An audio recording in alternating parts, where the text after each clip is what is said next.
All right. What's up, everybody? Jason Thibodeau here, my business partner, Matt Morrell. I'm in Huntington Beach, California. He's in Idaho. Is it Meridian or Eagle? I always get them confused. We're Boise. Yeah, Boise. We'll call it Yeah. Boise. So Matt and I have been partners since, I guess it's 2016, roughly. I don't know, going on 8 years. And, we've come a long way. I've been in the industry for mortgage for 20 years. Matt, how long has it been for mortgage for you now? 10 years. 10 years. I'm in my 10th year, yep. Yeah, but how long have you been in this sales, networking, finance type of industry in general? Oh, finance for 15 years plus. Yeah.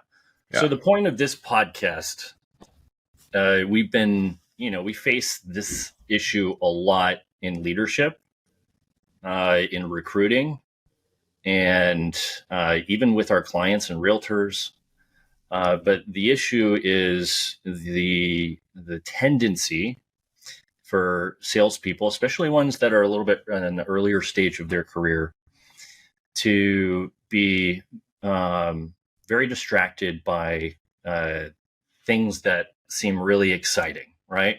Now, let's fill in the blanks. What are some things? AI, Chat GPT, I don't know, Matt, email automation, sales rallies in Las Vegas, right? All kinds of different things. Or let me know if there's anything that come to mind for you.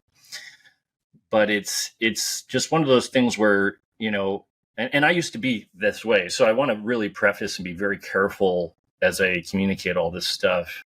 Having been through it myself before, there's no judgment in what we're talking about. It's actually perfectly natural and totally understandable that a younger salesperson would be somewhat easily influenced by things that are, very exciting. Propaganda is called propaganda for a reason. It works.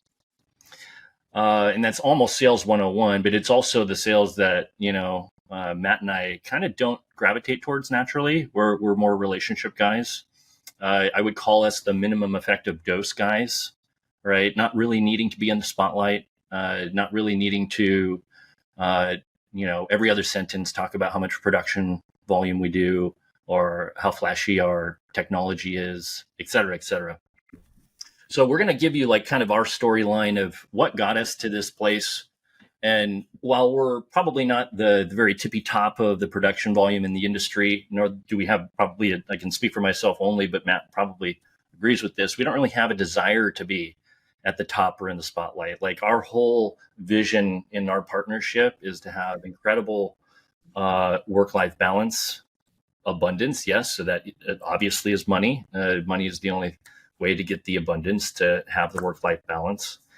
But one thing that our mentor that we both had, Steve, taught us is more is not always a good goal, right? And that's what we're going to dive into today. Before I kind of jump into some of this stuff, Matt, anything to offer up before we kind of go through some ideas and philosophies on this? No, I think you nailed it. It resonates for me a lot, and I'm excited to share, kind of our approach. I think that it's different than most, and it's not better or worse, but it's what worked for us. And I think a lot of people can benefit from hearing our story. Yeah. So like at the beginning stage of my career, I was in my 20s. I was, terrified. And there was a very strong tendency in me to want to have it all figured out before I took any action.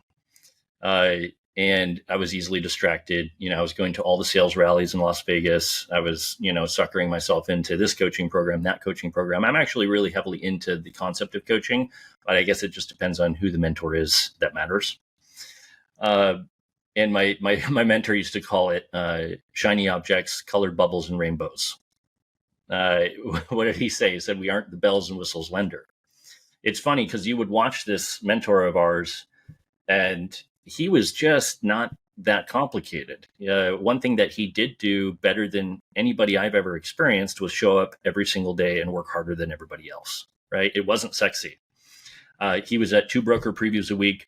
He was going to open houses on the weekend. He was in a BNI chapter and still is to this day, I believe. He's like been in a BNI chapter for more than 10 years. He was going to different various sales meetings. He was always speaking. He was always giving back. And there was a period of time. I'm just sharing who this guy was because it was somebody that I emulated in my career before the subprime crisis in 2008 hit and the industry blew up. He was managing 45 loan officers, doing $2 billion in volume a year. And he was the producing branch manager, and he was number 8 in production volume and number 2 in profitability. And that always struck me, right? Because he was the guy managing the whole show and the second most profitable loan officer. And it wasn't because he had a huge team, because he didn't have a huge team. It was just him. And he would just tell me, look, there were guys with massive teams and big expenses and all this other stuff and, all the bells and whistles. But most of their revenue just went to paying for all of that. And I just kept my head down and was focused on relationship, which is what we're going to talk about today. And understanding that at the end of the day, it's very simple. I know we try to overcomplicate it, but why does a realtor work with Matt Morrell or Jason Thibodeau? Is it because I showed up or Matt showed up with, a really well-designed flyer? Because Matt, let's just go ahead and kick it off. Talk to us about one of your first realtor relationships when we first started coaching together. Yeah, Penny McCann. And I know you've got similar stories, and I know people on our team have similar stories, but first open house I ever walked into, I was probably a week into the business. Yeah. I knew nothing. I didn't research who was sitting in the open house and see how many deals they had closed and then overthink it. I didn't know who was sitting in the open house. I didn't have business cards. Did you map out your route on Redfin? I did not map out my route. I knew nothing about, I shouldn't say I knew nothing. I mean, I had, 6 years in finance, but I knew very little about the mortgage business. Like if an agent on the spot had asked me questions, I would probably be fumbling, right? And I walked into that open house and I met Penny McCann, who to this day, 10 years later, we've got an incredible relationship. I mean, I would consider her like a mother to me. She buys my child gifts on her birthdays. I just sent her daughter a gift for her graduation from college. Like these are relationships that go beyond loans. If I never did another loan with Penny, we would remain friends and be in contact. That's the type of relationships that we're looking to build.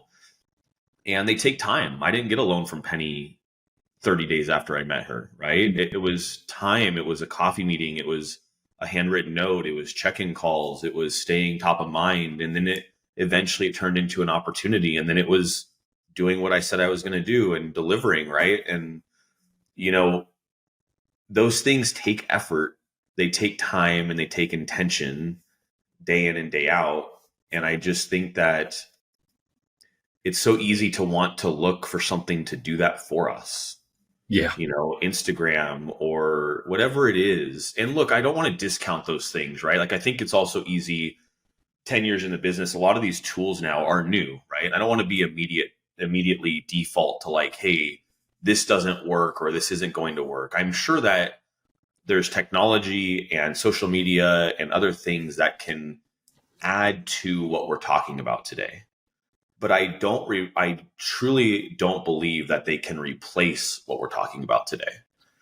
And so if there's one area that I think you have to default to, it's what we're talking about. And then perhaps there's technology here and there to fill in the gaps. I've got nothing against that. But I'll speak for myself. I mean, I just started using a CRM 6 months ago. I barely use it for what I use it to remind me to do the tasks I need to do. That's it. I don't use AI. I hardly post on social media. And I still believe that I've created a great lifestyle for myself and my family based on the way that I've done things. So that's one example, Penny. I can go over more examples, walking into an open house and literally getting a refinance on the spot, somebody who needed to do cash out to buy another home. Like they had never met me, but how I showed up had them trusting me, right? And then Jay, I know you've got one recently, you're 10 years in the business and you stopped by an open house recently on your way home from a workout because you saw a sign, hey, I'll stop in. I mean, tell that story too. That's just as good as my Penny McCann story. Yeah. Yeah. And I will, but just to slow it down on Penny, I think the reception with Penny initially was cold. Correct me if I'm wrong. It was. Yeah. She was a little standoffish. Yeah. You didn't have a business card either. Mm-mm. And by the way, I can vouch for the fact that you didn't know anything about mortgage back then. I asked you a lot of questions, a lot of times. I was in your office all the time. Man, I got you out of hot water in a lot of situations. And I'm Yeah. not saying that like, ooh, I'm so great. It's just, it's more of like a pointer to the fact that you don't really have to be an expert. You Uh, don't, and I don't know why I was that way. Thankfully, I never got my own way with that. Like, I wasn't worried about, I just wanted to get the business. I knew people would help me once yes. again, right? I just Yeah. wanted to get the at bat. And I knew if I could get the at bat between you and Steve and the Oh, yeah. processors that we had and the team that we had put together, I had full faith that it would come together. I just wanted to go get people to trust me enough to give me an opportunity. And I knew the rest would fall into place once I got that opportunity. Yeah. One thing I really want people to hear on this is life is experiential, right? There's only so much analyzing you can do. At some point, you have to jump in with both feet and swim in the deep end, right? Sometimes I like to equate life to are you swimming in the deep end or are you playing in the kiddie pool, Mm-hmm. right? And you'll know that by how often you're putting yourself in uncomfortable situations, especially when it is related to work, because a lot of times the distractions like I need to know my guidelines, I really need this flyer. And look, we've got a marketing department, and I'm on social media making a push with content. So I believe in all that stuff, but it also can become a crutch, right? And it's a very it's hard because it can kind of become the thing that it becomes the excuse for why you aren't actually doing the real hard work, right? And that's and it's actually not rocket science. What did Matt do with Penny? He walked into an open house and had a cold reception with no business card. That's literally the hardest part, and then the rest of it, of course, is the follow up afterwards. So just emphasizing, like, man, we overthink things. And as far as my story goes, Elitzak Group, I think, is that the one you're referring to? Yes. Man, we're just kindred spirits. Mike Elitzak and I, we're dads of the same age with kids and married, and that's the other thing I think people really lose sight of. I remember this with Steve, my mentor, our mentor in the beginning. I'd be like, "Oh, cool! Like, should I go to Newport and visit open houses?" He's like, "Do you own a $300 tie? Uh, do you have any gray hairs? Do you have boobs? Right? Like, Yeah. you're going to walk into this $5 million Newport house with some old white guy with a lot of money, and guess what? He's going to tell you, go away." Yep. Like, and I don't mean that like this isn't political or anything like that. This is just like really recognizing who is your ideal client. Know your audience. Know Yep. your audience, right? Yep. When I see the young guys, for example, who are just got the baby faces and they're working at some retail bank trying to sell jumbo, like when you were before you were a loan officer, I mean, when you were trying to raise assets as a kid, basically, how was that? That was hard. Nearly impossible. Yep. So it's like demographically know your audience, who's your ideal, who do you align with naturally, and that's why it's not rocket science. Like, I don't know, I equate it to the first day of school. Sometimes at a new school, some people are going to hate your guts and you have no idea why. Others are going to be like, "Hey, cool, you want to do a sleepover?" Right? It is what it is. So you just have to like not paddle upstream on that stuff. So with Mike, I don't know. I'll call him every other week, and we chat for 30 minutes. It's about life. It's about business. And every single at bat he's given me is quality. I've closed business with him, and it's just easy. And how were you when you walked into that open house? Like, were you prepared? Like, tell a little bit about that story. Like, what made you go in there? Where were you? Where were you coming from? How did you present yourself? Like, what did that look like? Yeah, it's always unsuspecting stories. Heading to my kids' winter festival late last year, Saturday. I just worked out. I literally had a sweaty shirt and some chalk on my pants. Yep. And a baseball hat, which is, and by the way, I purposely didn't dress up for this because I want people to realize we are all human. I'm wearing a sweaty hat and I put on a fresh shirt after a workout. This is just be real. And in that being real, showing up, I did not have an agenda. I recognized the LITSAC group sign. I know they do business in my marketplace. I know they do quality business. I know they've been around a long time. So, that voice in your head where you're like, you should probably go in there. And plenty of times I've just driven on by, right, and different circumstances. But for whatever reason, that one I just decided to go in. And him and his dad were there. His dad's kind of semi-retired, but still works. And, they were like so receptive. And usually that's like, you can tell when someone's like maybe open to a new relationship. I didn't really have to work hard. I just shook their hands. How's the market going for you? What do you think is going to happen next year? Just really nothing's like scripted or overly thought through. And they're like, yeah, can you give us a call next week? And then one thing led to another. We had the call next week and started getting at bats regularly and started closing business. And now we're, it's turned into like, he's actually made the comment to me, I just enjoy talking to you. Mm-hmm. Yeah. And that's what I want people to understand is like, all the bells and whistles aside, that LITSAC thing and the Penny thing just worked because there was alignment and we actually liked each other as people. Yeah. Penny doesn't care what company I'm with. Nope. I moved to Idaho. Penny's still in Southern California. Yeah.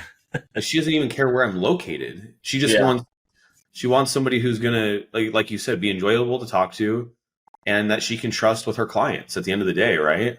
Yeah. And you have to have integrity and work hard and do what you say you're going to do. The other thing, like, just to segue into, this idea that you have to have, all the bells and whistles. Like, we were done with the broker world at a certain point, Matt and I, because we knew, like, look, when we're busy and we've got multiple escrows going and we just don't have control, this isn't working. So we knew it was time to move on. And I know the broker world's super sexy for everyone now, and they win the propaganda war. They're really good at the propaganda. So I grant them that. I'm just not the sales guy that's going to want to do the propaganda thing. So I'll lose in recruiting sometimes because of that. But Matt and I were like, okay, cool. Well, let's try this. Let's run this experiment. Let's do the big fancy lender. Well, let's do the big corporate feel. Let's do the giant branch and the green room and all the technologies and the sales rallies and you name it, right? And how long did we last at Finance of America? 18 months, was it? Yeah. And look, we just re-emphasizing, it's just different. It's not better or worse. It's just different. And again, you have to decide as a loan officer or salesperson in general, what aligns for you. And, Yep. And by the way, anyone has permission to say, I'm not aligned with what these guys are saying. Yep. Right? That's okay. There's no judgment or like, let's not force things, right? This is either works or it doesn't. But we just knew the big fancy office, like 75-person operation. And what I realized with the big corporate world was there was a pecking order. There was a lot of drama in politics, and it was so distracting. And it was really challenging to try to get any work done. Right. My office became a revolving door because I'm an empathetic human being of everybody wanting to tell me how shitty their experience was. Right. Yep. Yeah. And exhausting. So it was just like, I knew that we enjoyed our old broker environment in the sense that it was mom and pop. So we didn't have the distractions, but I knew we needed more control. And Finance America turned out to be too big of a, hedge fund owned overwhelming thing to actually do loans well and keep the culture that we were trying to get intact. And that's why we figured JMJ out and why they ended up being the right situation for us. And by the way, if anybody's thinking somehow there's a perfect situation out there in lending, sorry, that doesn't exist. You solve one problem, you create two more when you're constantly seeking, this person does it better. So at JMJ, they were everything FAM was with the direct and ability to broker without all the middle management, the hedge fund owned culture, the ego, the pecking order. We just, they let us do what we do best and gave us all the resources. And Tony Kuda and Ryan Robertson and Virgil having our back. You know what I mean? Like, we had the bells and whistles, but not to the point where it was like distracting.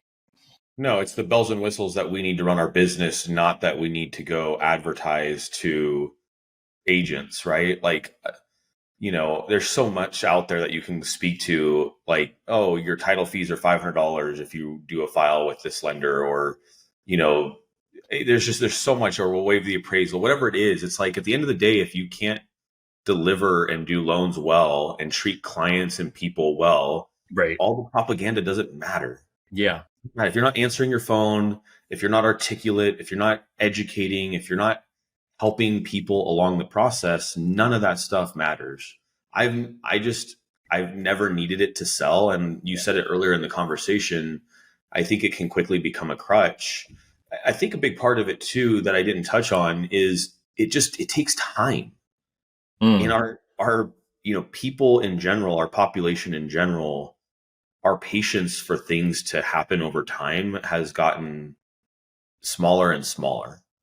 And in a business where relationships matter, it takes a year or two at least to build meaningful relationships. And so what I think people gravitate towards the propaganda and towards the bells and whistles because they think somehow it's going to make it happen faster. And I just don't believe that to be true. I just think in order to build the relationships that we want to build and to work with the people that we want to work with, the time is an element that I remember sitting in your office, Jason, coaching maybe the first month or two after I had started. And I remember it to this day, you looking at me and saying, listen, Matt, you're going to want to fast forward everything, Mm. right? Like, you're going to want to take what's not going to happen for a year or two and move it forward to today.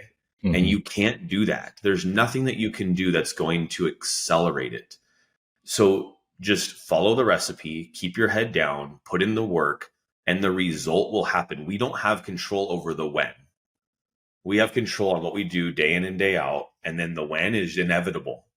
It might be 30 days with LSAT group. It might be 10 years with your relationship how long it took you to get Team Sacking, if I'm not mistaken. Mm-hmm. Right. And then you've got everything in between. Mm-hmm. And some of it's timing, some of it's doing it and being in the right place at the right time. But I just think that there's a tendency to want to have it now. Like, sales is not Amazon. Like, you can't click a button and just start working with somebody. It's going to take time. I just think it's under I just think the expectations are high for things to happen too quickly, and then people get discouraged when they don't, and they either quit.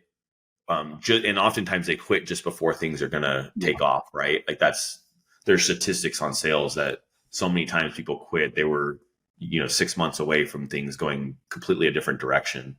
Totally. So anyways, yeah, I just would stress that the time element is huge, and it's hard. It's hard to stay committed for a year or two without the results, right? Like, there's a lot of faith that goes into that commitment. That you are applying yourself 150% day in and day out, grinding, and in your mind, there's no assurance that something's going to happen. But you did a good job of telling me, like, hey, if I can assure you, like, with this, I've got the recipe, Steve's got the recipe. If you just do this, it's going to happen. So anyways, I think that time element is big.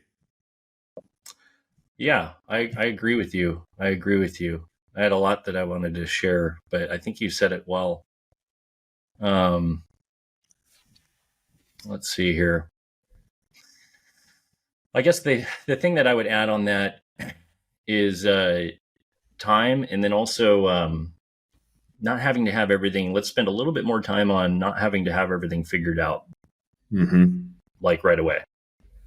Like my golden ticket in life and my career, I should say, in life actually, was Steve. He was my golden ticket. Like, Yep.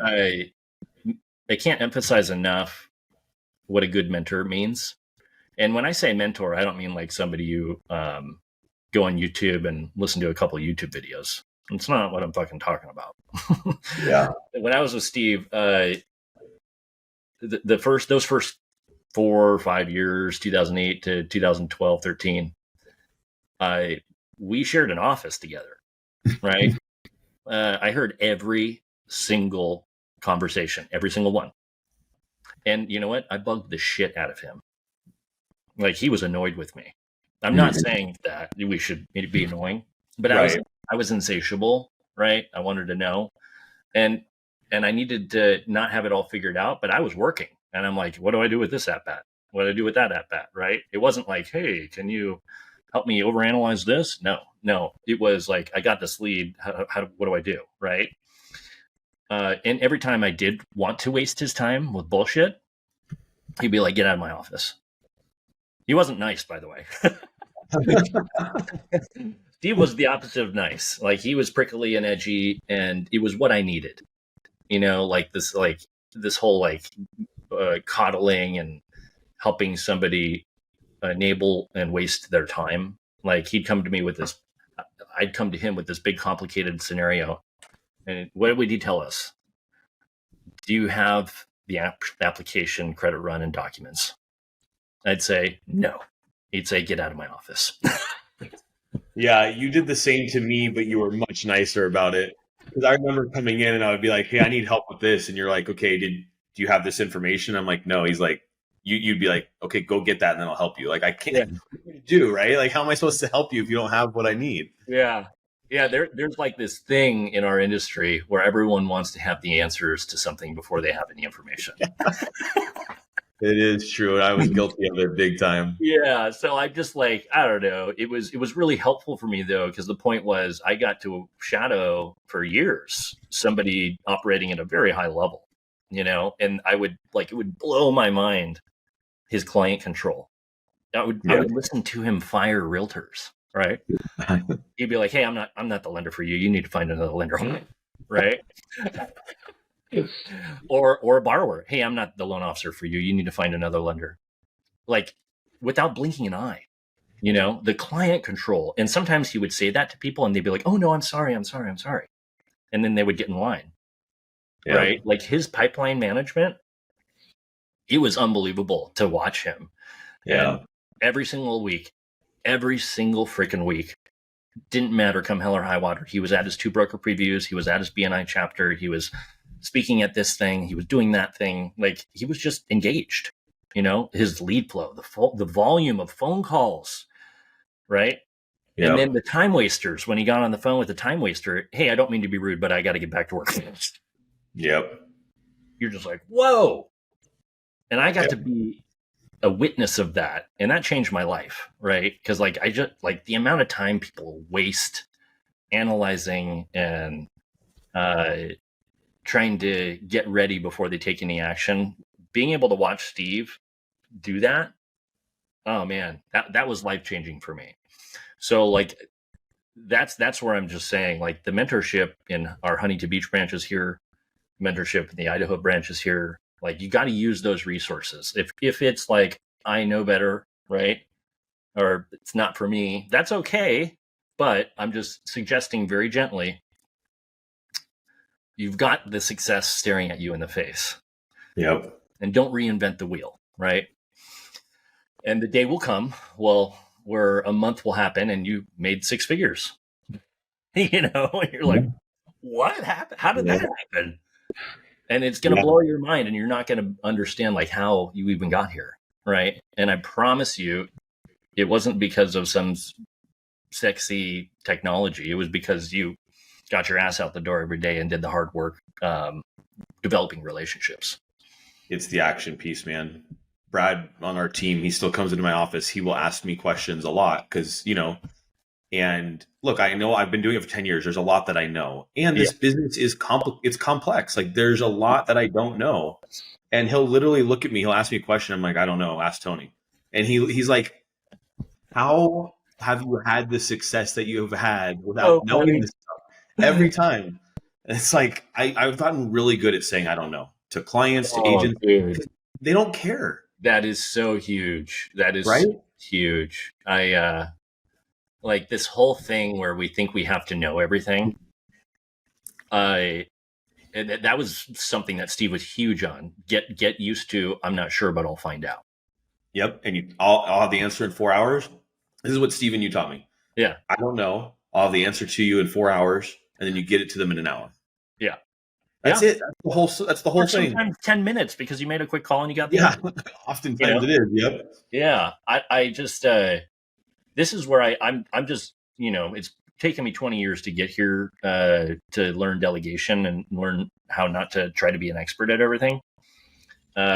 Rico at the ops end of it for our team is an example of that. Rebecca having our own processor, not somebody else's processor, not a contract processor, because I know she's unbelievable. And Tony, right? Like, dude, we have a freaking Tony. And I think people are like, oh, whatever. No, dude. Yeah. you Creating a haven't lot of been through deals for me. the hell that I've been through trying to get something through underwriting in the broker world, or even at FAM when I'm low in the pecking order of the corporate bureaucracy. Yep. Having a direct line to somebody who's better at underwriting than anybody else, that has a beautiful big heart, that has no ego, that is immediately accessible. Like, people don't understand what kind of gift that is. And never having to wonder, okay, are my docs going out today? Yeah, never. It has changed my life, honestly. Yep. Oh man, in the broker world, do you remember those days when we were busy and trying to get docs out and like, oh, just begging and whining and pleading and moaning and like people Ask don't for a know. rush for your rush for your rush. Oh my gosh. Yeah, you missed Gnarly. the rush cutoff request by 10 minutes. Yeah. Yeah. Like people don't know because they haven't experienced it before. And it's just like, oh man, it's so painful. So like, I guess the reminder to our team listening to this is like, I've been through it. You have been through it. We don't have it all figured out, and we don't have the perfect system, but what we've done is designed to keep our experience, our general baseline mood, our happiness level, our stress and anxiety levels manageable, right? Because loans are hard on a good day. Yes. So the unnecessary suffering aspect by being in a bad platform, oh man, it doesn't matter how much AI you throw on top of a bad platform. It's the human being that actually makes the difference. All right, let's see here. Let's take a pause. Do you have that list in front of you, Matt? Yeah. Do you want to maybe, I know we're at 30 minutes here, wrap up with Oh man, we are. That was quick. sobriety and prioritizing your health and maybe what personal growth and work we're doing. I know you and I have both invested an awful lot of money in coaching and improving our experience in life. And, we've both been through a lot, and I think you've got a really great story to share. And, we can go into that now or on a follow-up podcast. It's up to you. No, I think we jump in. I'm fine. And we can end it sooner than later, but there's a lot of things that I've learned along the way, and it was all through hard knocks and trials and tribulations and borderline gnarly trauma, and some of that's career related and some of that's in my personal life. But one thing that I can just say, even pointing to Steve, like one thing he prioritized was his health and wellness. Mm-hmm. He was always doing something in terms of not going to the cheese ball sales rallies in Las Vegas where they're just trying to sell you, some gizmo or gadget. That was not Steve. He did not do that stuff, right? Mm-hmm. But quality coaching, and the reason that I changed as a human being more than just my loan officer skill set, but also as a human being, was watching him really truly invest a lot of time and effort in the personal work side of this.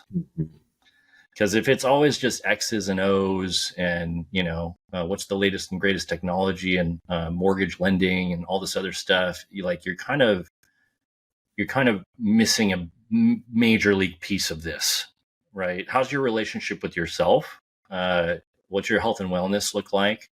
And also, what's driving your health and wellness, by the way? Because earlier in my life, my health and wellness was driven by a sense of unworthiness. Right?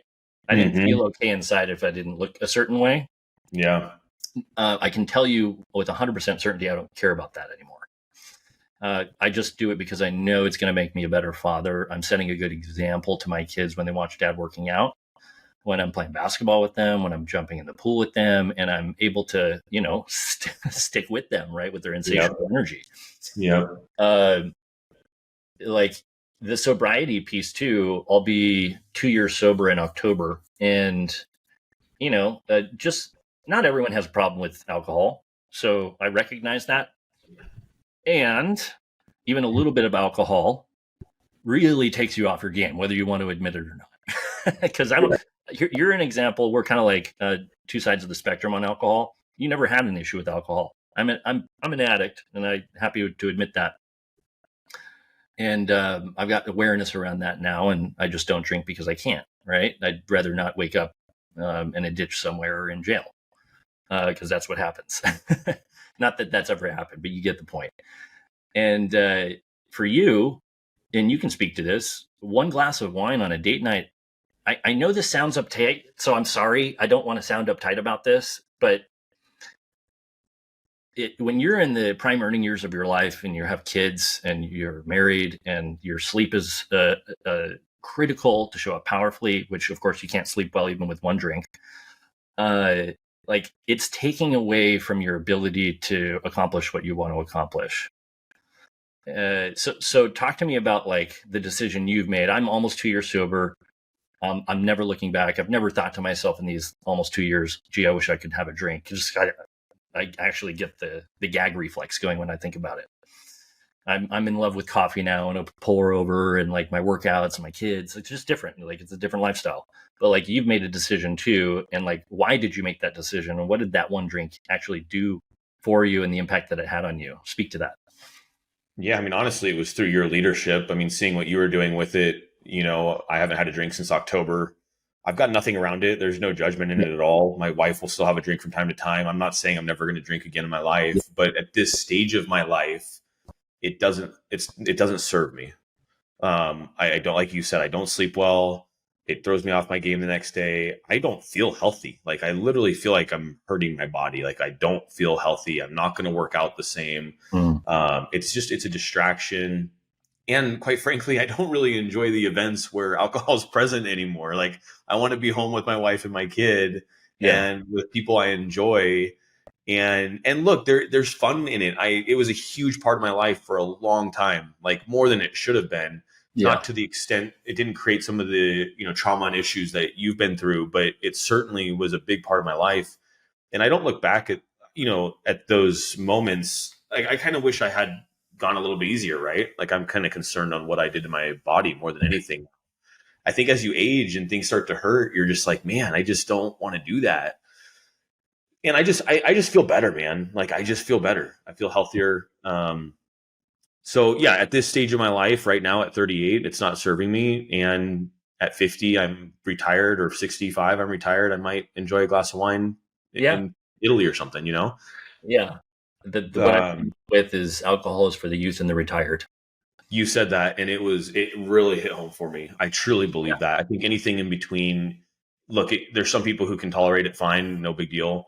But I think for a large majority of people, it's a huge distraction, a huge crutch, Yeah. an escape from things that, going back to the personal work, right? Yeah. It's an escape from wanting to deal with a Mm. lot of the personal side of things, and it's not healthy, right? But it's hard to see that when you're in it at times. So yeah, I wouldn't want to go off on too much more on that. I just think that it doesn't serve us, and we're your leaders right now, and you can do with that information what you may, but Yeah. we're both in a good place with it now. Yeah. No judgment, guys. Like I totally get it. Everyone's in a different stage of life and has a different belief system on that stuff. So there's no judgment. I could just tell you what my journey looked like and why I ended up here and why I made this choice, and same for Matt.